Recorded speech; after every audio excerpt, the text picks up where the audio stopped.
So hello friends, in this video you will learn how to write an essay on noise pollution. So let's start.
Noise pollution. Noise pollution is as harmful to us as other pollution, and it happens when there is a significant rise in the level of noise from normal level.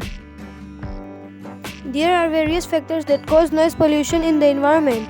We know that the technology has eased the life of humans through grinders, compressors, televisions, generators, etc. But we are not aware that this same technology is ruining our life. Along with these machines, there are also cars, bikes, trains, and aeroplanes that cause huge pollution. It is a serious concern and we must try to prevent it because it causes hearing problems. If we get exposed to a high volume of sound continuously, it disturbs our state of mind and we experience stress, tension, loss of sleep. So we must not honk without any reason. Planting trees is another effective measure as we can reduce the noise from traveling from one place to another.